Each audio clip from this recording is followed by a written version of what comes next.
The subway doors closed at 12:17 a.m., and before Marcus Hale could even sit down, a woman at the far end of the car grabbed her purse, stood up, and shouted, "No, I am not riding alone with him." Marcus froze with one hand on the silver pole. The train had barely left the Brooklyn platform, but the entire car had already turned toward him like he had done something wrong. He was wearing a black hoodie, dark jeans, and a backpack over one shoulder. He had tired eyes from a 16-hour day, and the only thing in his hand was a half-empty coffee cup. But to the woman staring at him, none of that mattered. She looked at his face, his skin, his clothes, and decided she knew the whole story. A man in a gray coat stood beside her and said, "She has a point. It is late. He looks suspicious." Another passenger whispered into her phone, "There is a guy in here. I think something is about to happen." Marcus heard every word. He had learned a long time ago that whispers can cut just as deep as shouting when they are meant to make you feel small. Marcus tried to keep his voice calm. "I am just going home." The woman laughed like his answer was an insult. "That is what they all say." The words hit him harder than he expected. He had spent his whole life proving he was safe before anyone had proof he was dangerous. He had smiled in stores when security followed him. He had kept his hands visible during traffic stops. He had lowered his voice in offices where people already feared him. Tonight, he was too tired to perform innocence for strangers. The train suddenly jerked, the lights flickered, and the subway slowed inside the tunnel. A sharp metallic sound screamed beneath the floor. Then everything stopped. The car went silent except for the hum of emergency lights. The doors stayed shut. Outside the windows, there was only darkness and concrete walls. Someone said, "Why did we stop?" The woman pointed at Marcus. "Ask him." Marcus looked at her in disbelief. "You think I stopped the train?" The man in the gray coat moved closer to the emergency intercom and pressed the button. "There is a suspicious man in car 7. We need police." Marcus felt his stomach tighten. He knew how fast a misunderstanding could become a headline, how fast fear could become force, how fast being black in the wrong place at the wrong time could turn into a threat report. He slowly raised both hands and stepped back. Nobody needs to panic. That only made them panic more. A young college student started crying. An older man told Marcus to sit on the floor. The woman shouted that he probably had something in his backpack. Marcus looked around the car, counting faces, exits, cameras, emergency locks. He was not scared of the passengers. He was scared of what fear could make people do before the truth arrived. Then the lights went out completely. A scream cut through the darkness. Phones lit up one by one. In the shaky glow, Marcus saw something no one else noticed. At the end of the car, beside the control panel, a small black device was blinking red. It had not been there when he entered. His eyes narrowed. His tired expression changed. For the first time all night, his voice became sharp. "Everyone move away from that panel." Nobody listened. The man in the gray coat snapped, "Do not tell us what to do." Marcus stepped forward, but the woman screamed, "Stay back." He stopped again, breathing slowly. He could already hear sirens faintly somewhere beyond the tunnel. Police were coming, and if they entered this car with everyone pointing at him, there might not be time for explanations. Then the intercom crackled. A voice said, "Car 7, remain calm. Transit police are responding." Marcus looked at the blinking device again. He knew exactly what it was. Not a bomb, but something almost as dangerous in a tunnel. A signal jammer. Someone had trapped the train, blocked the system, and used the panic as cover. Marcus reached into his pocket. The woman shouted, "He is pulling something out." 3 passengers screamed. Marcus slowly lifted his ID wallet and held it under a phone light. The letters were clear. Federal Bureau of Investigation. The car went silent. The woman's mouth opened, but no words came out. The man in the gray coat stepped back like the floor had moved under him. Marcus said, "My name is Special Agent Marcus Hale. I work cyberterror investigations, and right now, the person who stopped this train is probably still inside this car." Nobody breathed. Marcus pointed toward the device.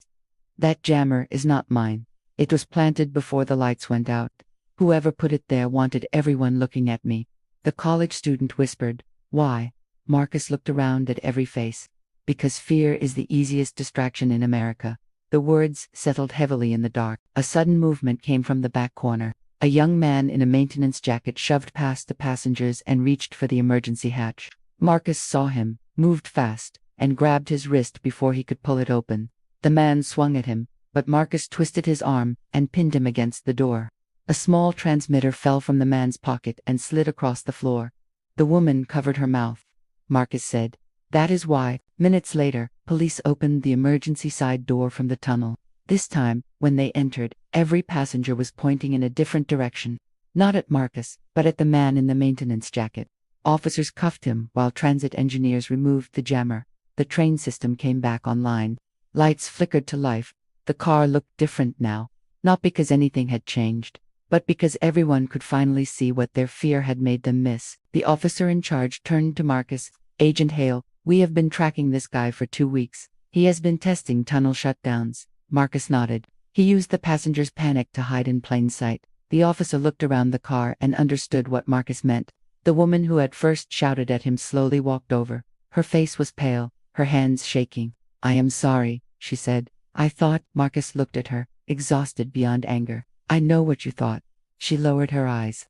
"You saved us." Marcus picked up his coffee cup from the floor. It had spilled during the struggle. He gave a tired smile with no joy in it. "No, I just came home from work." The train finally rolled into the next station. News cameras were already waiting because someone had live-streamed the whole thing. By morning, millions of people had seen the clip. They saw a black man accused before he spoke. They saw passengers turn fear into judgment. They saw the same man save every person who had treated him like a danger. But the part that spread the most was not the arrest. It was not the FBI badge. It was not even the moment Marcus stopped the suspect. It was the quiet moment after, when a reporter asked him how it felt to be called suspicious by the same people he protected. Marcus looked into the camera and said, "The hardest part is not proving who I am. The hardest part is knowing I should never have to." That sentence traveled farther than the train ever did. It reached classrooms, offices, police departments, dinner tables, and phones across the country. Some people argued, some people apologized, some people finally listened. And late that night, when Marcus walked into his apartment, he placed his badge on the kitchen table, sat in the dark, and let himself feel what he had held back on the train. He was proud that he had saved them. He was hurt that he had to prove his humanity first.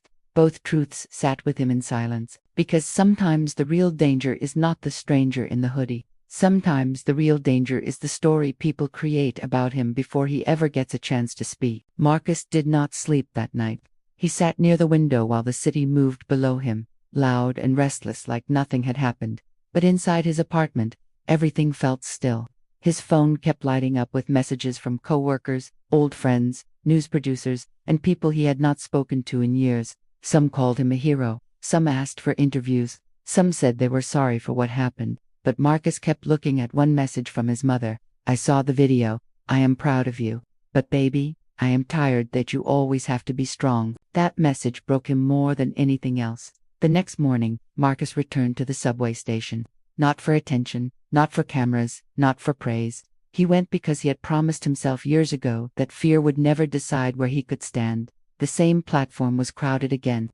People rushed to work. Trains screamed through the tunnels. Nobody knew that only hours earlier, a man had nearly turned that same underground system into chaos.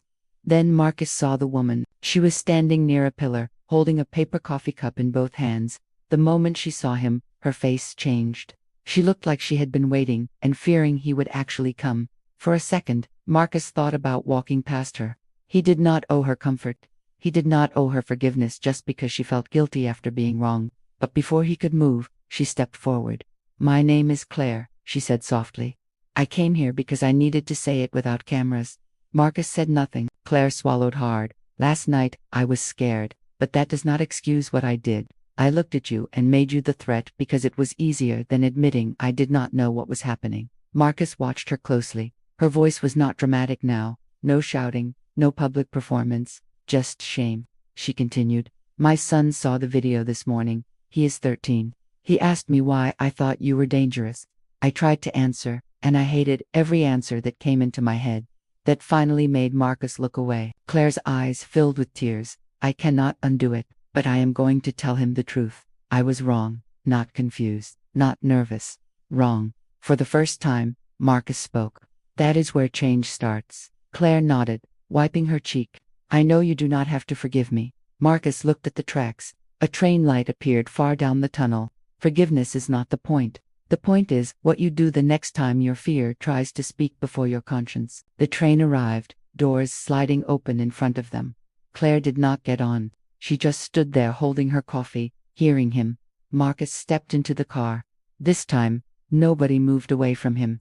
A little boy sitting with his father looked up and whispered, "Dad, that is the man from the video." His father put a gentle hand on the boy's shoulder and said, "That is Agent Hale. He helped save people." Marcus heard it. He did not smile at first. Then the boy gave him a small wave. Marcus lifted his hand and waved back. It was not enough to fix the world. It did not erase the humiliation, the fear, or the years of being judged too quickly. But it was something. A small correction in a place where a terrible mistake had happened. A different story being told before the old one could begin again. As the train moved forward, Marcus looked at his reflection in the dark window. He saw the same tired man, the same hoodie, the same face that strangers had feared the night before. But now he also saw something else. He saw proof that one moment of truth, witnessed by enough people, could force a city to look at itself. And maybe that was why he kept doing the work. Not because justice came easily, not because people changed quickly, but because every time the truth survived fear, someone watching learned to question the lie they had been taught.